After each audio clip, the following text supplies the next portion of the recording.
Let's get one thing straight. Being frugal does not mean you're cheap.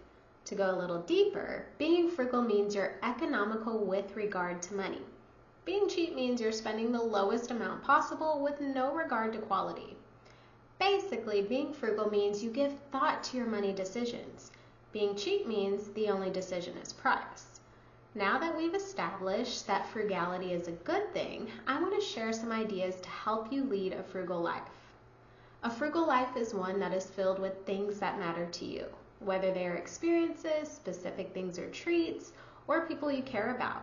Your money is spent with intention as you work towards your goals. The beauty of a frugal life is that you can be happy with less of what doesn't matter and more of what does. Here are some ideas to help you lead a frugal life. First, get clear on the things that matter most to you and let go of what doesn't. If your ultimate goal is to lead a life of frugality, one of the first things you can do is get clear and specific on what matters most to you. Do you value travel? Do you feel so much better about yourself when your hair is done? Maybe donating 10% to your church is a core value. The point is to get specific with what matters to you. That way, when the opportunity to spend your money on those things come up, you can do so without guilt. You also do so knowing that you're spending your money on things that bring true value, not spending your money on things that don't matter. So, never given thought to what matters?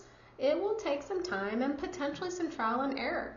Consider going on a spending fast, aka a period of time where you don't spend your money on anything that's not a necessity or bill.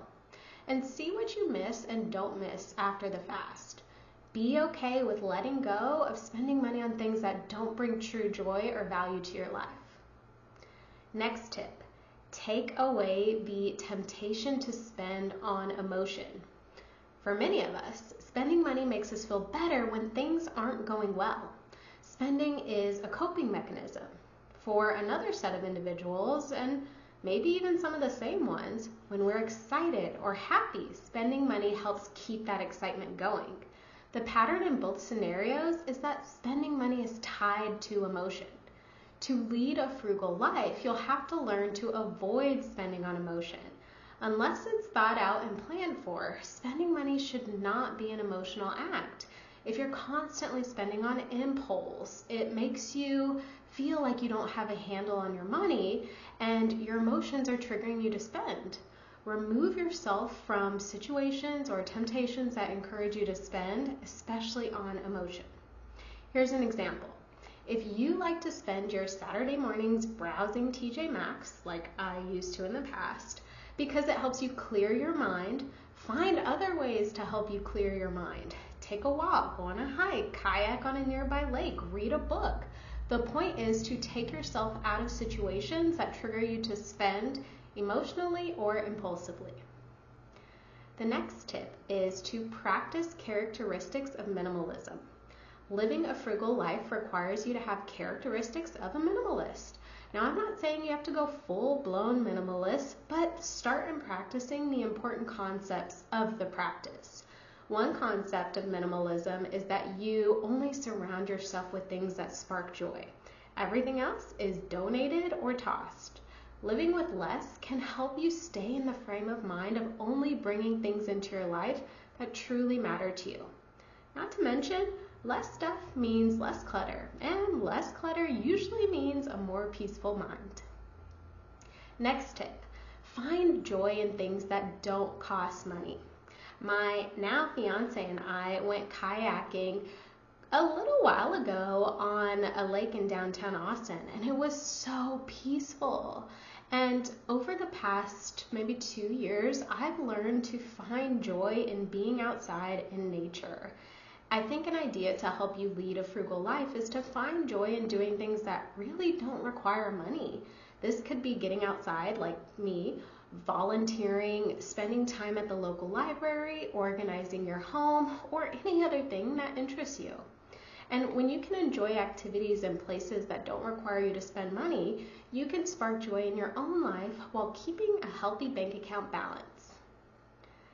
Next tip, be intentional with every purchase, whether it's a good one or not. So one major aspect of frugality and successful money management is being intentional with your money decisions. Every purchase you make, whether it's a good purchase or not, should be thought through. Mindless spending does not make for a frugal life. It also tends to cause more harm than good. So instead, practice being intentional with your spending. How do you do that? Well, every time you go to spend money, ask yourself the following question. Am I fully present and aware of this action? Thinking through this question will help you be more present. And when you're more present, you can intentionally move forward. Remember, it's not a matter of spending or not spending, it's a matter of being aware of your decision to spend or not spend. And the final tip I have for you is opt for saving more instead of spending more. At the end of the day, saving more than you spend is a necessity for frugality. When the option comes up to save your money instead of spend it, seize that opportunity. The more you can save your money over spending it, the more you can lead a frugal life by design. I know this tip or idea may be easier said than done, especially in the beginning, but with the other tricks I've shared, it will get easier over time.